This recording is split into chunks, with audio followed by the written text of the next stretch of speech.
I think we'll go ahead and start. I found out the trick to getting audio to come through to the Zoom meeting. Hi, Kyle. Sorry, I'm late. Been having computer issues. Oh, that's no problem. I what I was just saying is that I figured out how to get audio to come through the Zoom meeting, and so now I don't have to write down every single step. We'll play a little bit of the video, and then we'll come over and recreate it over here in the actual scene. So I was glad about that, but some of these have lots of steps.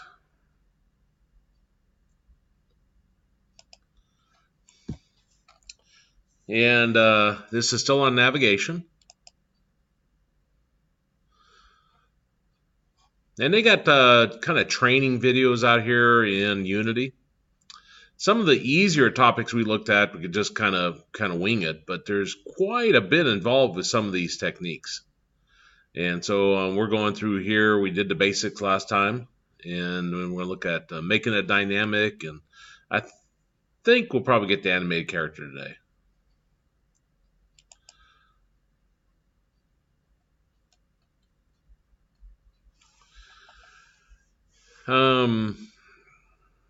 Let's see. So if I go ahead and play this.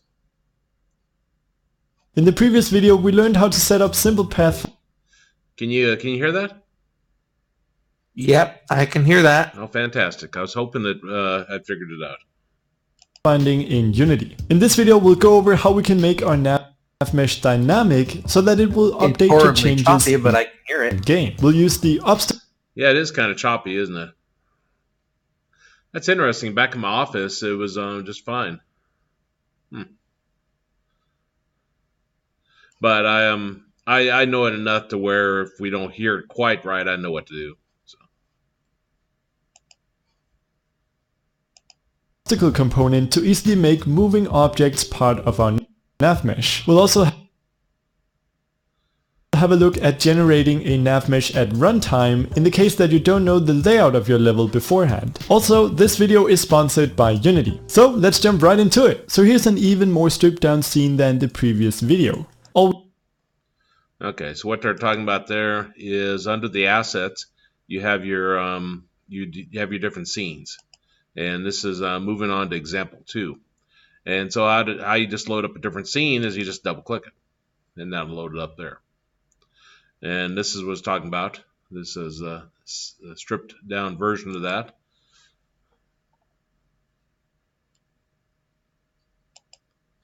And you see there's nothing set up here.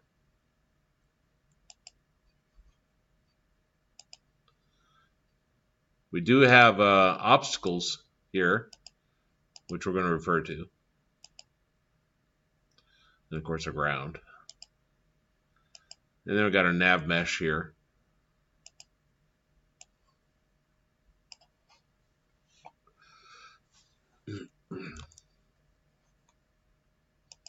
What we have is a ground plane and a player. The player has a nav mesh component that we set up in the previous video, and we also have a nav mesh object in here with a nav mesh surface, which we can go ahead and hit bake on, and we can see right away. So they already got the nav mesh set up. So remember, this is just an empty, but attached to that is our nav mesh surface here. And when you click bake, then that just outlines where your character can go.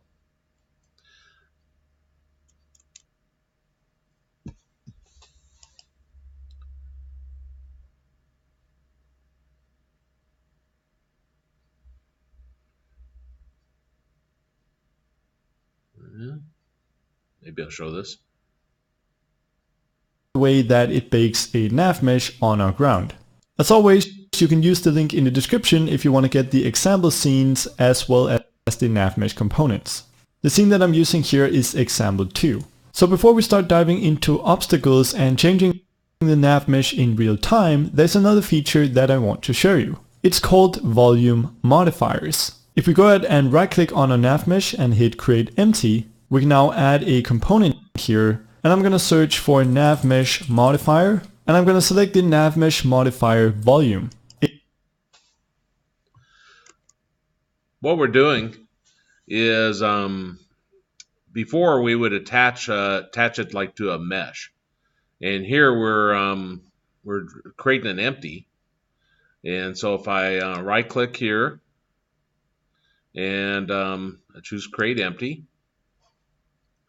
and I click add component over here, and we want a nav mesh modifier volume.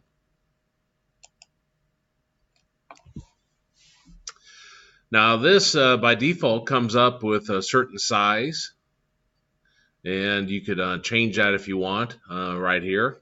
You could also choose over here in your scale tool there, make it bigger, smaller, or whatever. And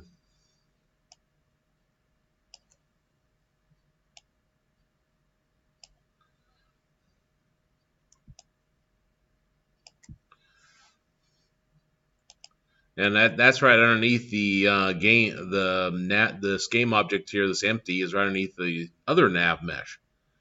And if I click that nav mesh and click bake, well, oh, not walkable. Area type, you have to choose not walkable. Now if I click nav mesh and click bake, then it comes up with this area right here.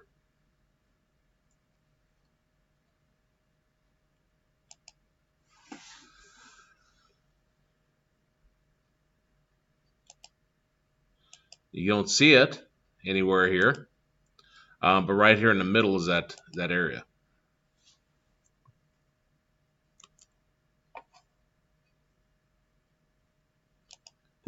A volume modifier is basically a way for us to mark a certain part of our nav mesh with a specific area type. This way we don't have to link it to a particular object, but we can just say that anything within this bounding box will have some kind of area type. We can easily edit the volume by clicking this edit volume button, and now we can drag on the sides here. I'm holding down Alt to scale uniformly, and we can also select what area type we want to override with. If we go ahead and select not walkable and go back to the nav mesh and hit bake, right away we are going to see a hole in our nav mesh. So that's just a really cool feature that I wanted to show you. But so far we've been hitting bake every time we want to change the nav mesh. What if we have moving elements in our scene that we want to affect pathfinding? For this we use obstacles. So let's rebake our scene here, and let's go and create one of these. Okay. When you do if I click over here, what it does is it plans the shortest path over there. And that's based upon what objects are in its way, or what volume you've defined. Sometimes, like when you got moving pieces, like they're indicating, when you click over here, it cannot accurately determine where your characters are all going to be at a certain time. There's, that could change even in your runtime. So what it does is it plans the shortest path, ignoring those obstacles, and then when it hits an obstacle, or comes close to it, I should say, it will then veer around it, for example. So that's the idea, is you're going to have those, and you might say, what's the difference between that and the obstacles we looked at the other day? Well, the obstacles we looked at the other day were actually used in the calculation, and they weren't moving. They were using the calculation of the shortest path from here to here. And this is horrible. It dropped the quality down quite a bit, just because of the bandwidth. Let me try this. Probably won't like it. You're actually going to have to wait for it to reload all that bit once you hit play. Oh, to this point? No, to the slightly lighter gray will disappear and be reloading as that new high definition 720p. Oh, okay. We'll see if it's any better. These obstacles. We'll right click in the hierarchy, go 3D object, then select a cube. Let's reset the transform on this cube. Let's move it up by 1 on the Y, and let's change the scale to 2 by 1 by 2. I've also So what we're doing is we're going to drop our cube on here, and this cube is going to move back and forth, and it's just going to be more than a cube. It's going to be used in our pathfinding, so that when your character not runs into it, but comes close to it, it'll veer around it. Okay, so if I think he's still on the. I don't think he loaded the next example. Okay, so let me delete this game object.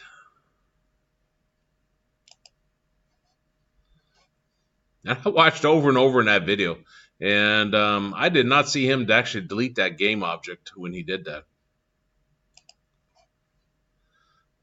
So I don't know if I got cut out to the video or not.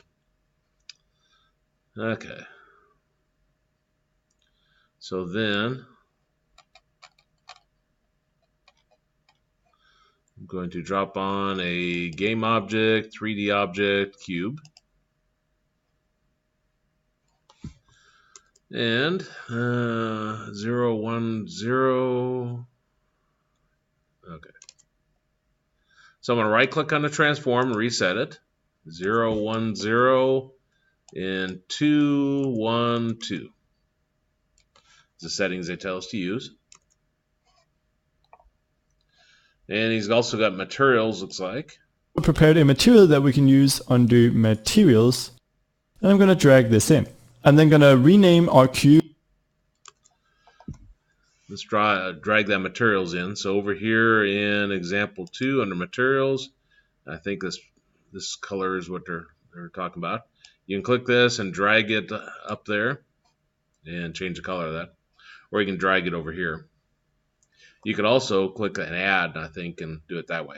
Typically, people just drag and drop it. And Cube to obstacle.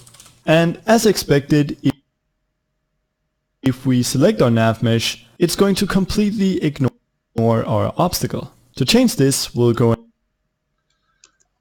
Okay, so we'll right click on it and choose rename, or you could click over here and change it and call it obstacle.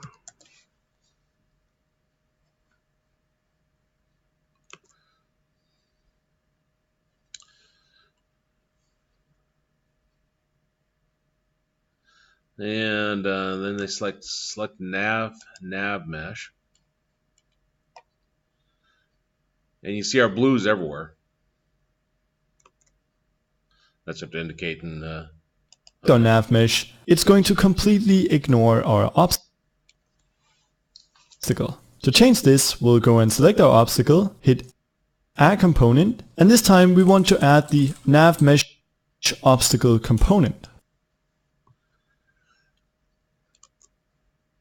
So we choose this, and we want to add component, and they want us to add nav mesh obstacle component.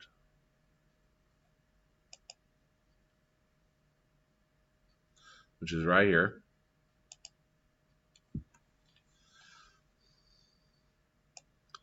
They'll have us note some items down here about this. You see it's got a shape associated with it. Box and capsule. I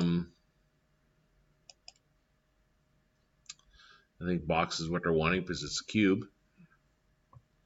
The center, size, and then the carve, which they'll talk about.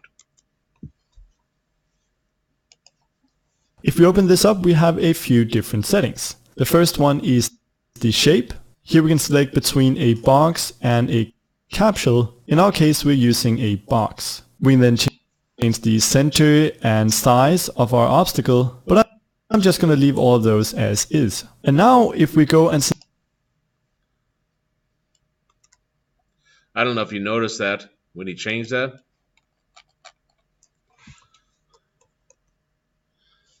Like change that to -1. See how you can actually see it there now? Before we couldn't see it when it was the right embedded in with this. Oh wait.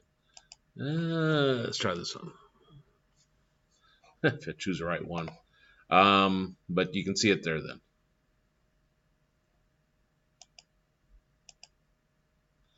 Capsule becomes a little bit different shape. And you see it's got a center. And that's what the capsule looks like. I'll put it back to the box. There we go.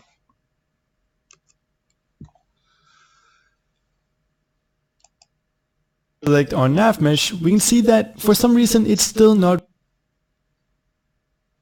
reacting to our obstacle. That's because of a very important setting under our obstacle called carve. The reason for this setting is that we have kind of two obstacle modes. This is because we can use obstacles in two ways. If we leave carve unchecked, we'll just rely on what we refer to as obstacle avoidance. This is something that our agent component does, and we actually have some settings for it right here. Obstacle avoidance is when our agent will do its best to avoid obstacles that are nearby, but it won't actually include it in pathfinding. So whenever it's creating a path, it won't take our obstacles into consideration. Only once it gets close to one will it kind of try and steer away. The second way is using carve. If we check this, our obstacle will actually go ahead and cut out a piece of our nav mesh. And so our agent will plan its route around our obstacle from the very beginning. To show you the difference between these two methods, I've gone ahead and created a bunch of obstacles. Each one of these have a script that will animate them back and forth, as well as a nav mesh obstacle component. Currently carve is set to false. If we go ahead and play, we can see that the obstacles start moving. If we select our nav mesh and hold down Control and select all player and go to the top right of our game view to make sure Gizmos is enabled, we can actually see that when we click around, the path that our player is calculating is visible.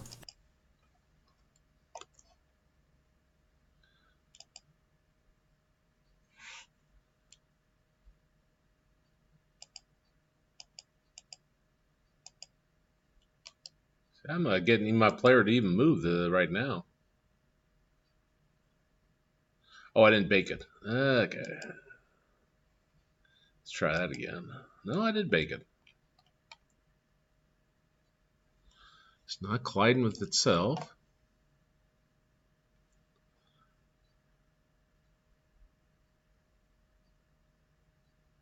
Let me try to bake again.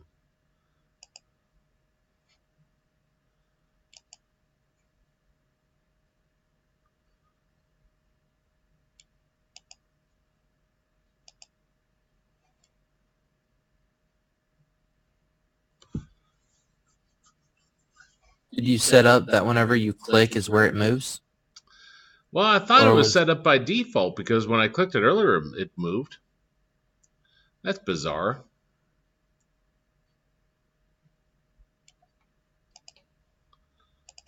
I don't know.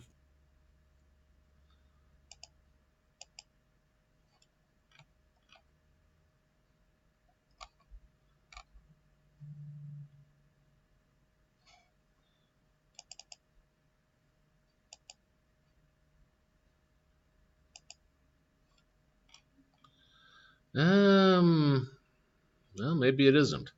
Okay, so player control script. Where is that at? It's right here.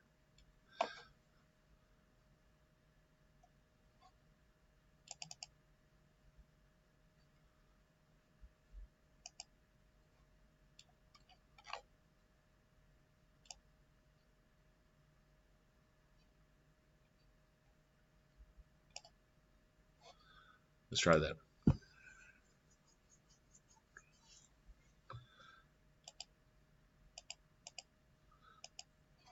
Now that's really got me puzzled. Oh, I didn't do my camera. Camera to the camera. Nav mesh agent to itself.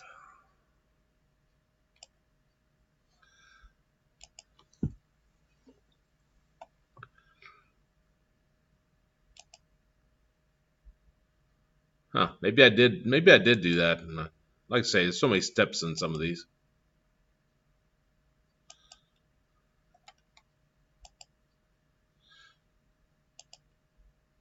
So you see what it's doing with that that now. And let's see, they said hold down the shift or no control, I think. Player and nav mesh. And gizmos is on. And what you see is where it's designing the shortest path.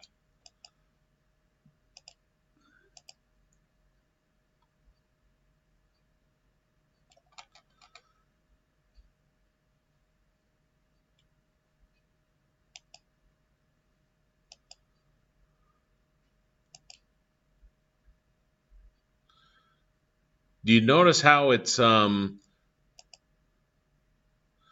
it's looking for the shortest path? Like if I click over here, see it's doing that straight line. So that's what they're indicating. Well, let's create some movement on these. He doesn't include that script at all. So I got my obstacle. I'll duplicate it.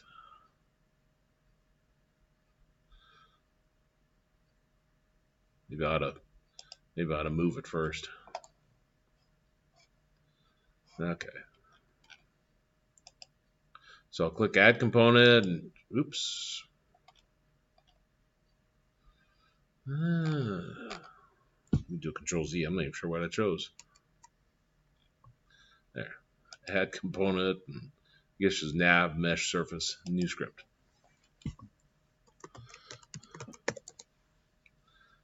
And move it. And see, I think going back and forth along the X is what he was doing.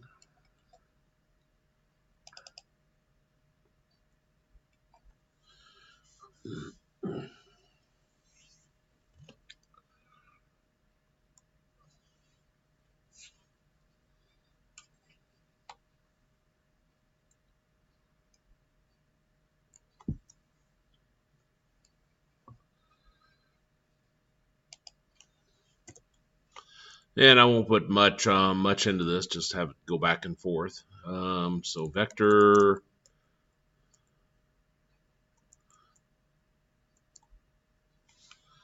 actually, this dot transform dot, is it move or?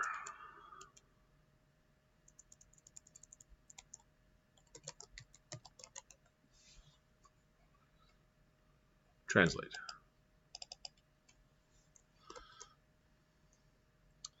And of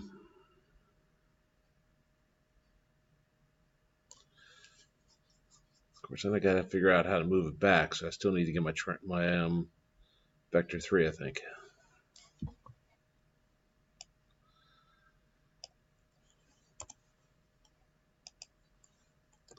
Okay, so vector 3 position. And position equals this dot transform dot position. And position dot x equals position dot x plus 5f times direction.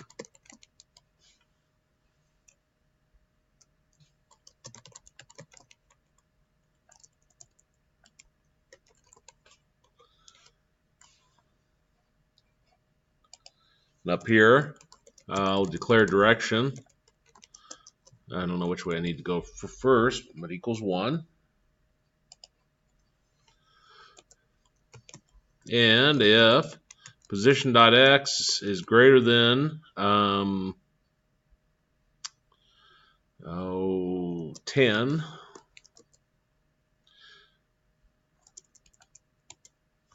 or position.x is less than -10, then I'll change direction. Direction is equal to direction times -1. And again, that multiplying by -1 just causes it to change the opposite way.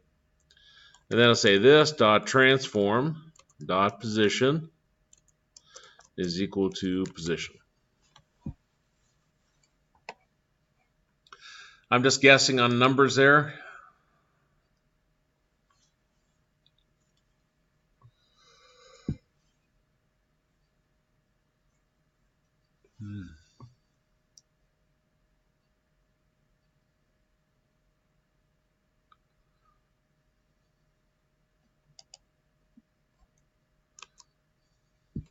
Okay.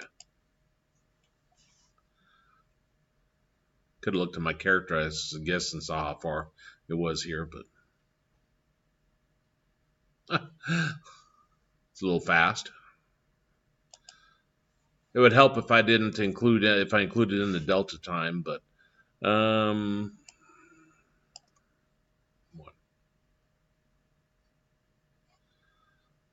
maybe I'll even more up here. I'll put public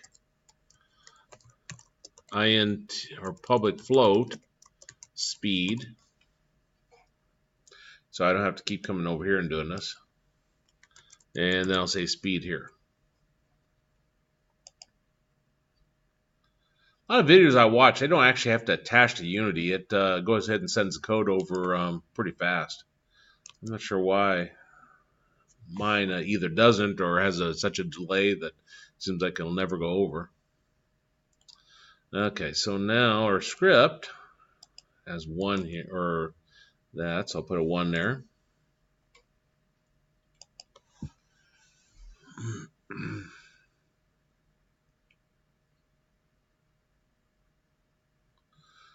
Be a little bit too fast still, so let me change that to 0.3.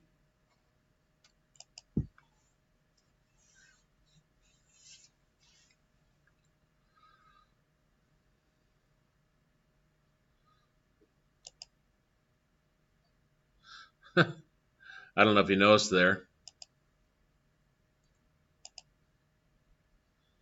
but it went around. It tried to go through and then just went around.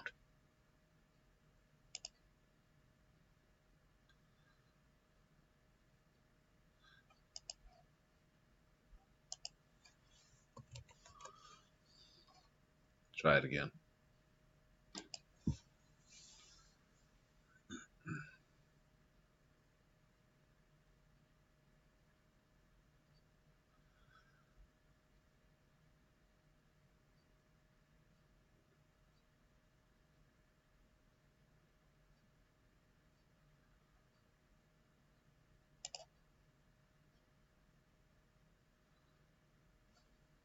If I choose player and hold down my control and choose nav mesh, and Gizmos is on. You can see how it kind of redoes its when it hits that redoes its direction. Okay. So now we got that. Let's go ahead and duplicate that. So I right click on it, choose duplicate. And you see it got obstacle 1 over here and it has my script already associated with it. I just need to move it to a different location.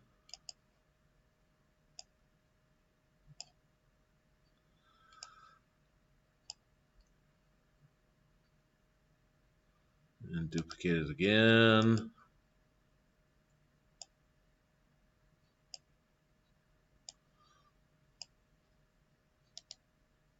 I think they have us do it one more time.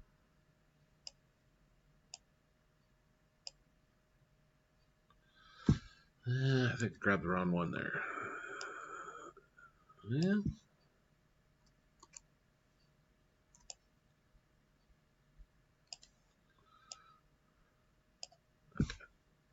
Definitely not, or definitely the right one there. Okay.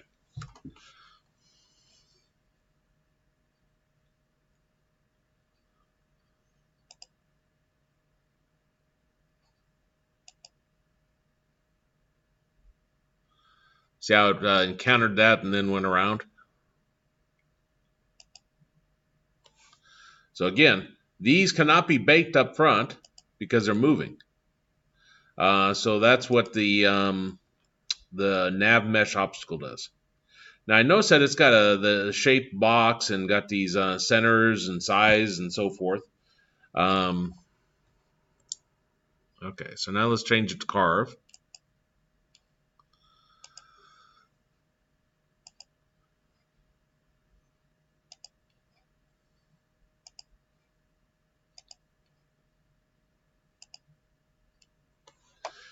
And let's watch a video some more, and they'll talk about what these settings are.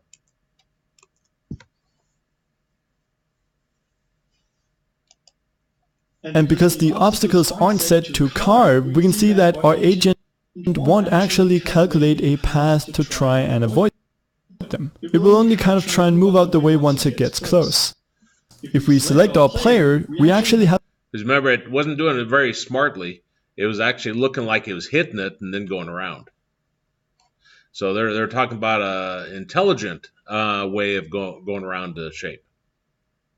Some settings under the NavMesh agent that configures this behavior. If your game is relying a lot on moving obstacles, I suggest you play around with these settings. Here we can adjust the radius and height of the agent, as well as the quality of the obstacle avoidance. They're looking at the player now. If I click the player over here, what does it do when it hits an obstacle exactly? You know, what radius is involved with it?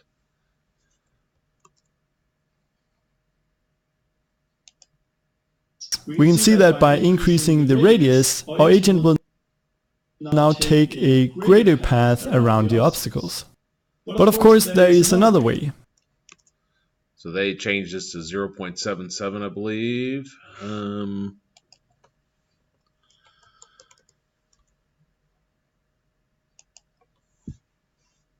Now it'll think we'll see it look like it hit it.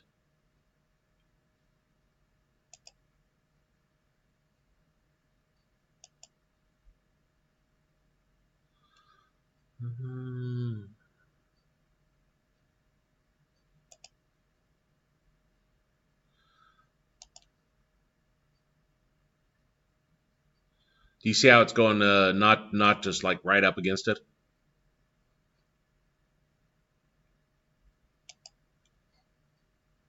But that's what radius does.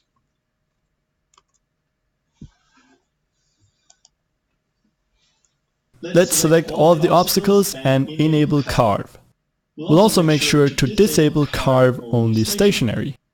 If this is enabled, the obstacle won't carve out a piece of the mesh if it's moving. And since our obstacles are moving all the time, we definitely want to disable this. If we then again select the player and the nav mesh and hit play, we can clearly see that our obstacles are now changing the mesh. And if we press on some point on the map, that our path actually gets calculated around these obstacles. Pretty cool. So that's how we can add obstacles to our game. But since we are editing the nav mesh at runtime, this isn't very performant. It's fine to use for a few objects, but we want to bake as much as possible beforehand. However, sometimes we don't know the full layout of our level before the game starts. This is often the case if you're procedurally generating a level. Luckily, we can easily generate a nav mesh at runtime using this same system. So if we go and open up example 3, this scene is even simpler. For example 3, shouldn't have saved that. This right here is really nothing there. But over here you see there's a level generator that doesn't have anything on it except for a script. And wall and player.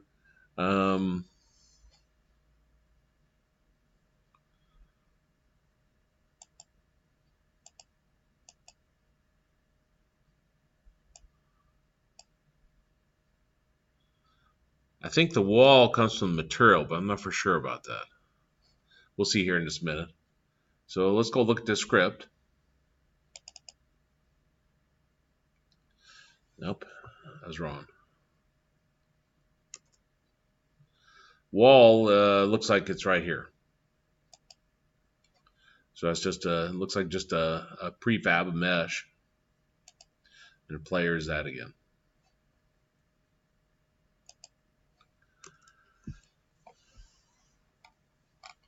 This is pretty cool. Let's first run it and see what it does.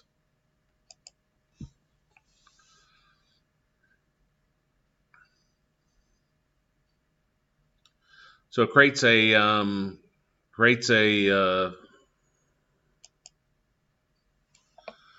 playing field for us, and looks like I can get to all parts of my map. You know, even well, no, not this part. I lie. I guess it is intelligent enough to get that. If I run it again,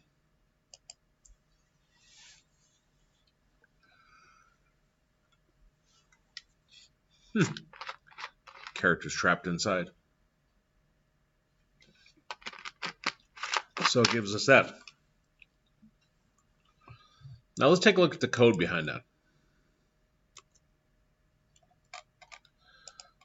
First off, we declare two game objects, wall and player. And that's where they're assigning the wall here. They're dropping it on the level generator. They're dropping it here. And the player, they're dropping right there.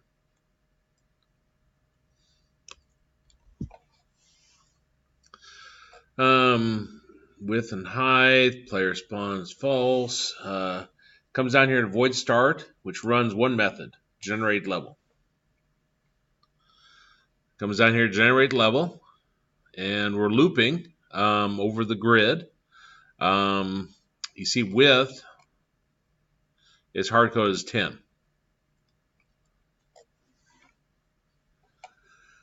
So this is continuing while x is equal to 0. Oh, this is a good example of actually using a for loop for something meaningful in Unity. Here we got x is less than or equal to width, so x is less than or equal to 10, and we're increasing this by 2. We're doing the same for the y, because the height is also 10.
Trying to think what vector 3, how it's arranged.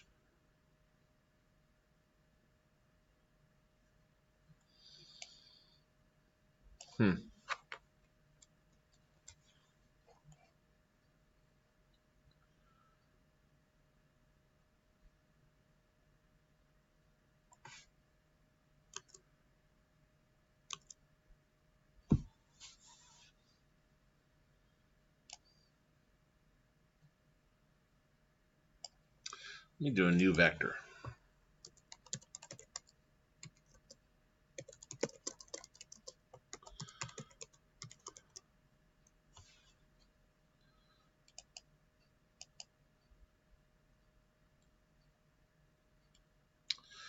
Now, you see a new vector has float x, float y, and float z.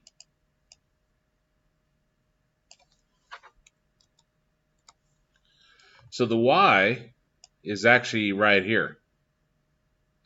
It's hard-coded because when we build the level, it's not going up. It's going side to side. You see what's wrong with our coding?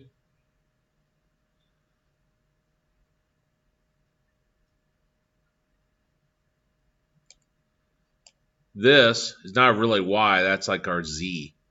But it could be that they're deriving our z based upon arbitrary value y. But that has nothing to do with changing the y. I was wondering when I saw this looping for the height, that makes it seem like it was going up. Okay, so spawn a wall.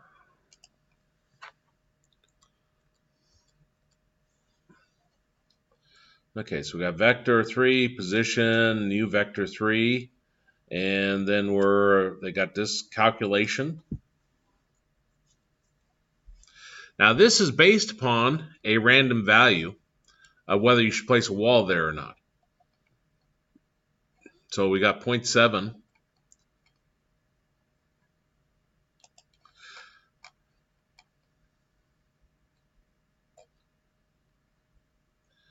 I think random returns a value from 0 to 1.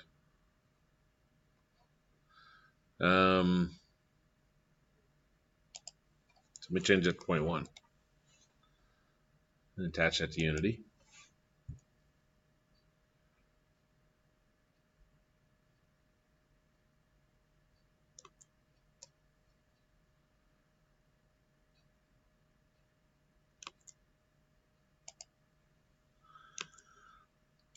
Now if I run that,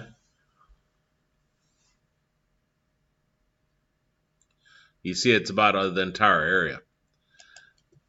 This 0.1 you see here, this is how you can introduce like probability into a game.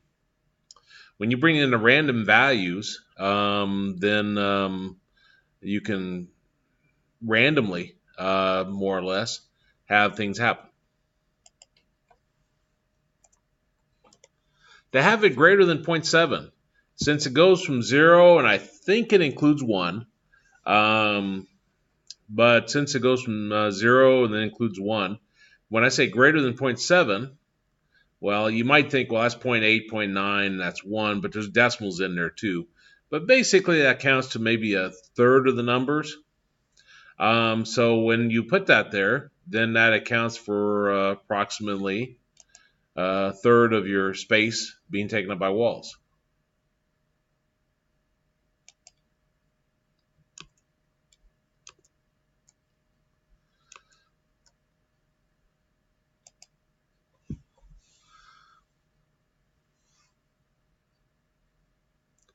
And more or less, that blue is about a third of our space taken up by walls.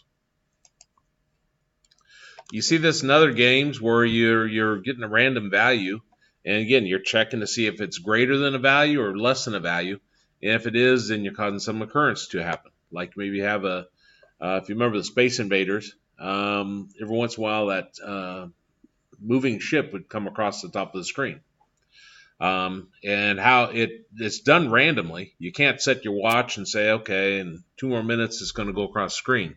It just does it whenever. And that's how you use the random numbers, which equates to probability.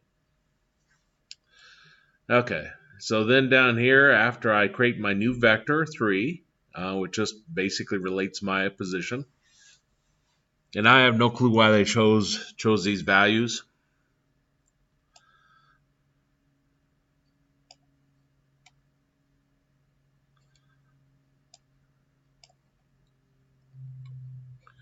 We got our width, it's just 10, so you do 10 divided by 2, which is 5, and then x minus that. Again, it's just trying to place everything. This 1f here, if you did want it to go up, then you would change that. Then you instantiate. That means create an instance of it.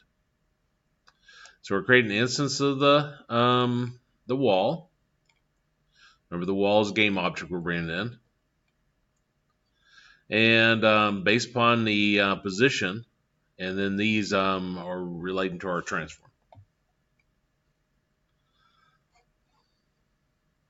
Then, if the player is not spawned, it says, should we spawn a player?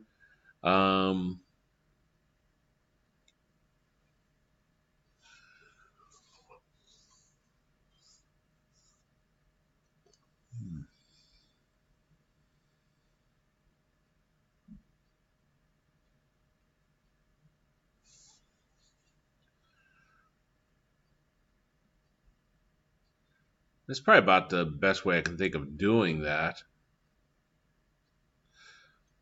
Unfortunately, if the random value is not greater than 0.7, it comes down here and does this check every time, which is not a huge issue, but it's kind of not necessary.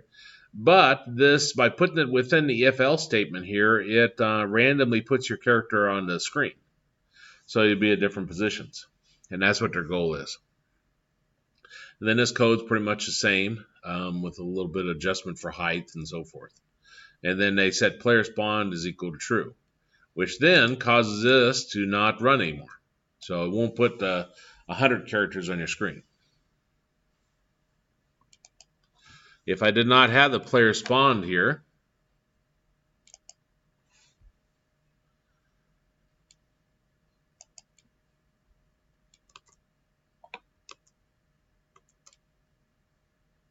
if I ran that,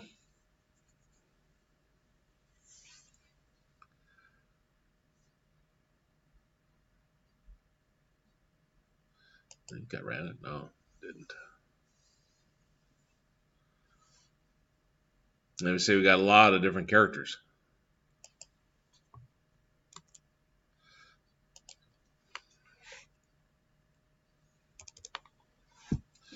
Okay. Any questions on what that code does?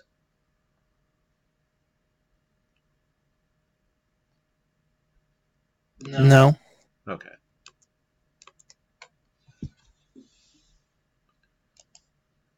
We have in here is a ground, a nav mesh surface, and then I've gone ahead and created this level generator script. What this will do is if we hit play, it's going to generate a random level and place our player somewhere in this level. But of course our player is unable to move because our agent is not placed on a nav mesh. So we want to make sure that our nav mesh surface is updated after our level is generated. To do that, I'll open up my level generator script. As you can see, I have a bunch of code in here, but mainly what I'm doing is in the start method, I'm calling a function called generate level. This function is down here, and it's basically just going to loop over a grid and determine whether or not we want to spawn a wall for each point on the grid, and we also make sure to spawn in the player. But that's not really important. The main thing that we want to do is make sure that we also update our nav mesh after our level has generated. So under this piece of code is where we want to update our nav mesh. To do this, we first need a reference to our nav mesh surface. And remember, whenever we're dealing with nav mesh through script, we want to go to the top and make sure that we're using unityengine.ai. Then we can go and add a variable which is going to reference our nav mesh surface. So we'll create a public nav mesh surface. Okay, so through our code, come up here, the using Unity engine.ai.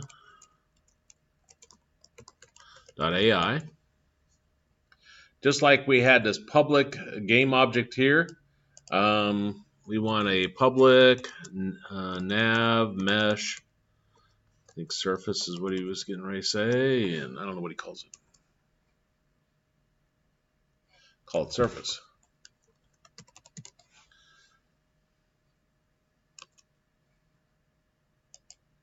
and we'll call it surface. Then we can go to the point where we want to update our nav mesh, and all we need to do here is write surface dot build nav mesh. They make it pretty easy. There's just quite a few steps to remember. Okay, after generate level, surface dot build nav mesh. Oops, it's a method.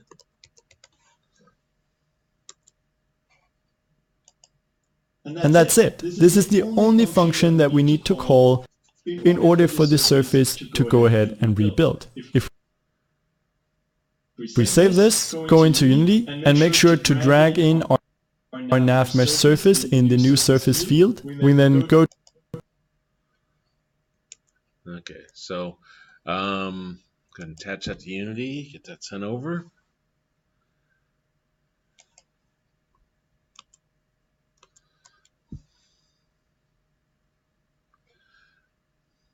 Now for our level generator, see we now have a surface here, the nav mesh surface, and I believe they dragged that, dropped it there.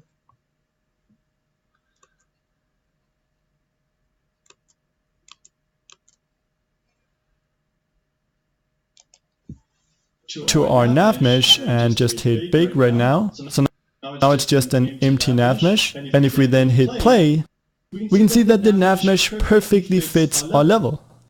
And we can now start moving around our agent. So here, your nav mesh, you click bake, and again, looks like that. But when we dynamically put them on there, when it runs at start, see how it does the rebaking for us? And it's not set in stone on that now. Each time I run it, it'll rebake it to whatever we got designed. And let me drop the script back on there.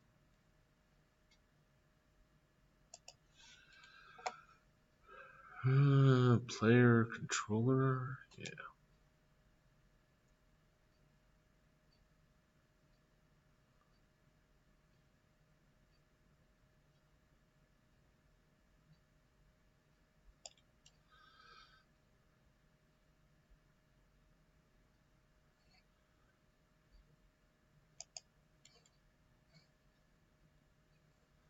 Trying to remember where that was at. There it is. Okay. So let me open that prefab.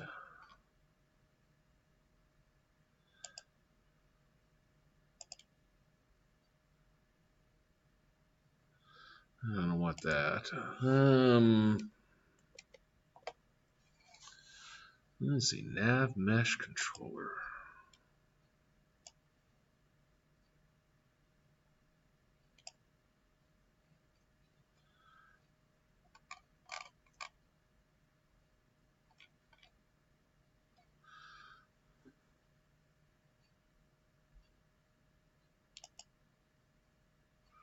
Let me run it.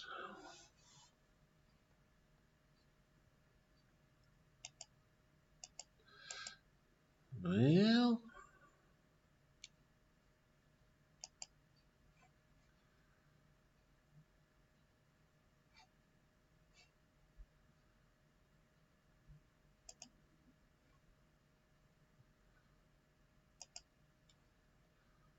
got my player.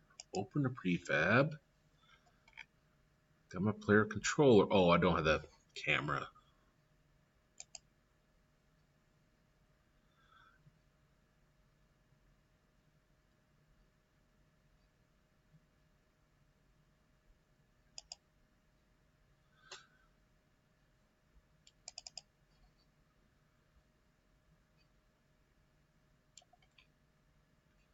Well, think about that. Maybe I can't set this.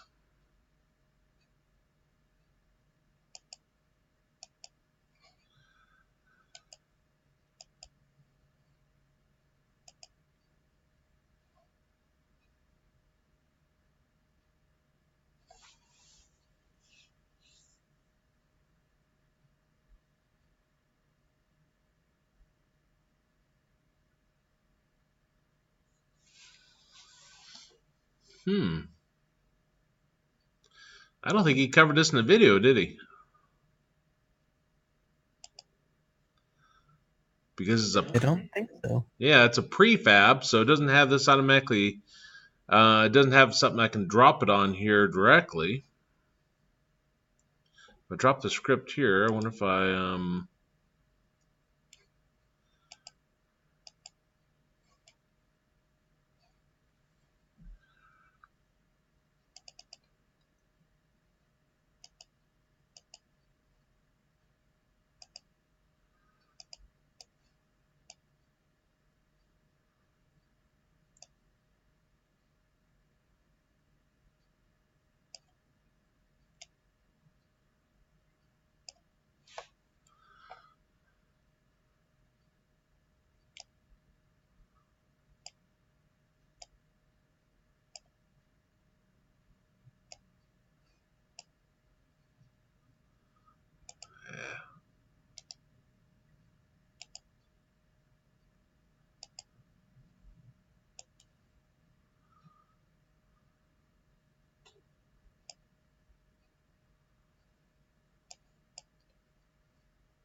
still puts it underneath that.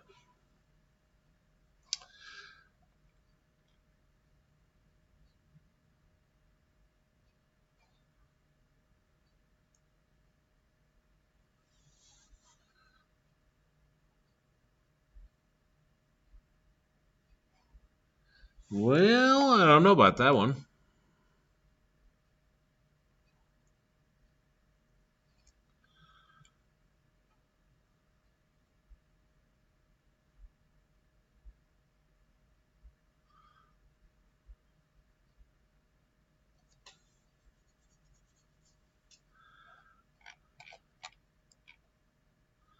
I don't even think it's. You got my wall chose. Or not my wall. What am I doing? Not the wall. Player.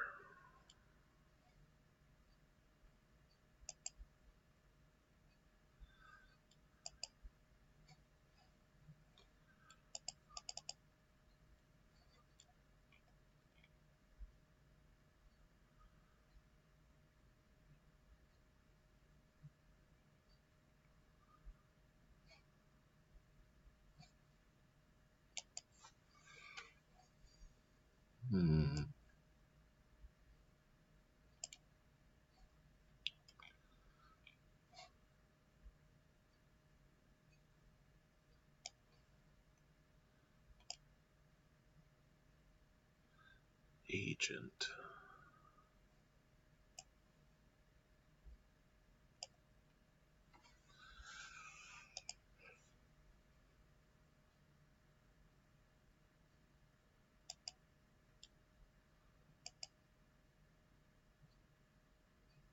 Huh. Isn't quite what I wanted because I have to have this on the. I mean, I could throw it clear to the side. So how in the world can I remove that? Okay, so I got these attached now currently to that. So if I drag and drop that back here, would you like to create a new original or original prefab? It's not called player one.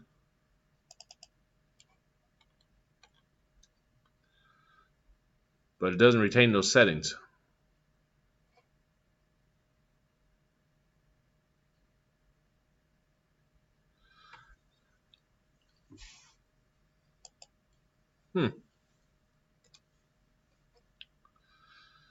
Delete that.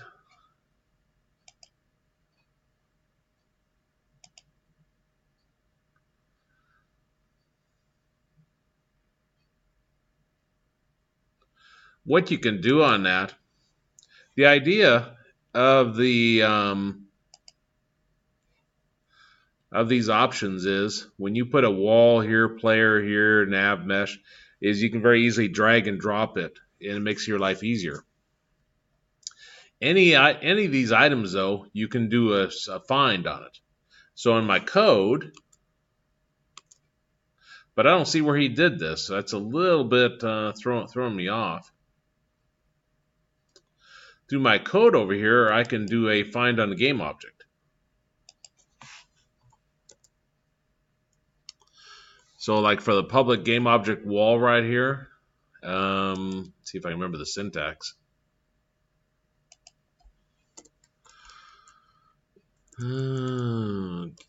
Wall equals game object dot find capital G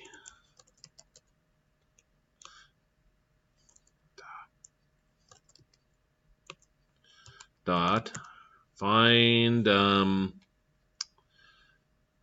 I give it a tag, it'd probably be easier, but there's a find by name somewhere. Maybe that's find. And then the name of it. And name of this is well, no, it won't find it on here though. That's in my assets. I don't think it will.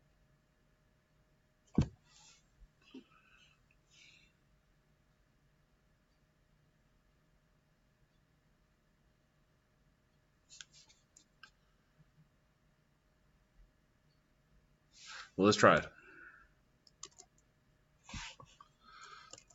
Wall. And player equals to game object dot find player.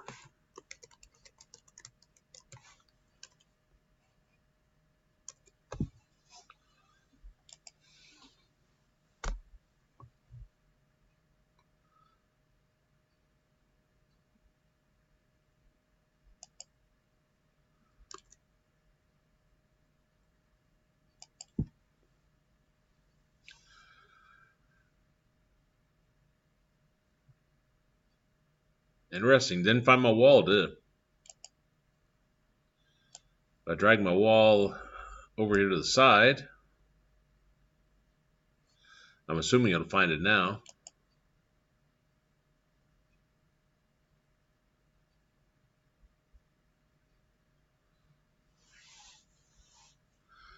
Yeah, I don't know about that. Problem is, when it's down here in the assets, it's not actually officially part of your scene.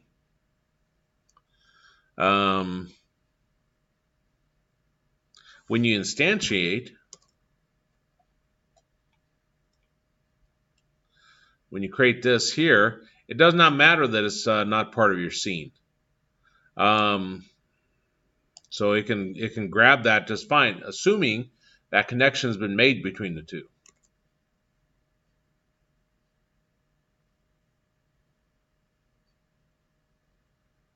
What if I can drag and drop it from down here? Okay, so if I grab wall here and drag it up there, and drag player up there, and delete these.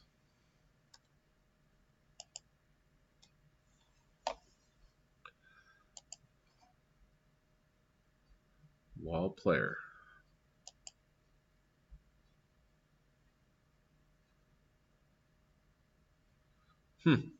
No.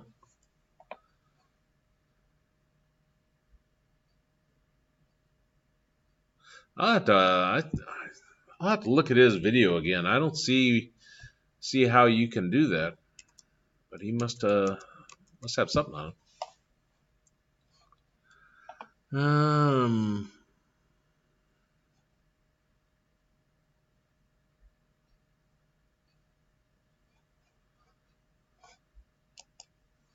In this procedurally generated maze. Super cool. And we can regenerate this as many times as we want. And one of the coolest things about this is that it's only going to cost us right when the level is generated. We aren't spending processing power each frame on trying to fit the nav mesh to the level. We only do it once. So that's pretty cool. That's pretty much it for this video. In the next one, we'll be covering how to create links between nav meshes, and we'll also implement an animated character to replace our temporary cylinder. Make sure to subscribe to get notified once it's out. Other than that, Thanks for watching, and I will see you in the next video. Thanks to all the awesome Patreon supporters who donated in February. That's the end of that video. Is there any questions on any of that part? No. This is still. I'm excited for the next time, though.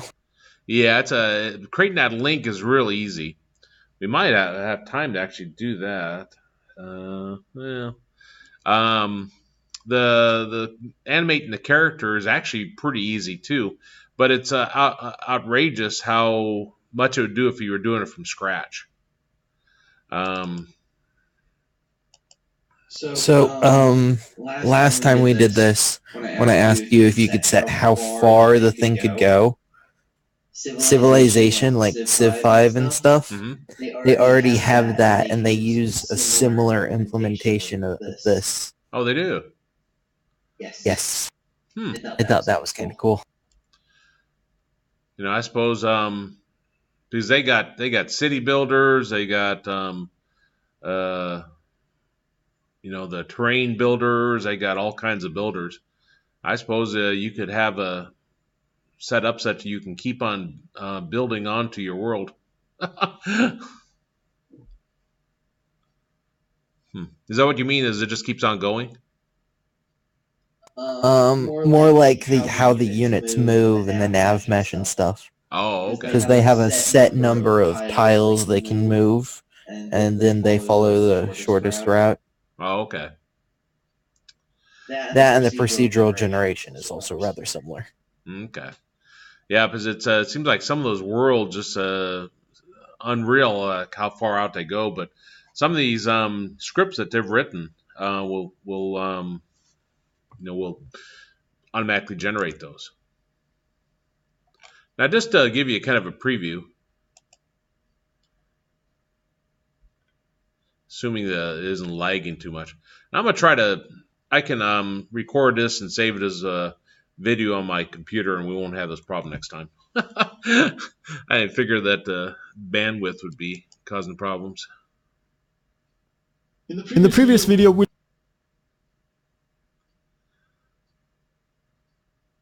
is boring cylinder. To do that, we'll go to the top here and we'll right click and remove the mesh renderer. We'll also remove the capsule collider as well as the mesh filter. So now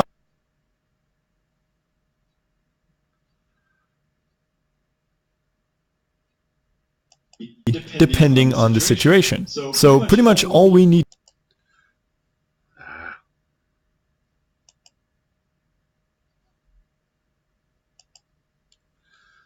See, this shows you some of their animation and how they've set everything up, and pretty complex and all that. And they're going to use that controller that we looked at before with the standard assets. So a lot of this you don't try to do from scratch on each time. You kind of use an existing resource and then you build upon it. Yeah, it was interesting when I was looking at all the setups that they had and the design. It's just like, geez, I'd take quite a while to get everything perfect on that. But we'll see that next time.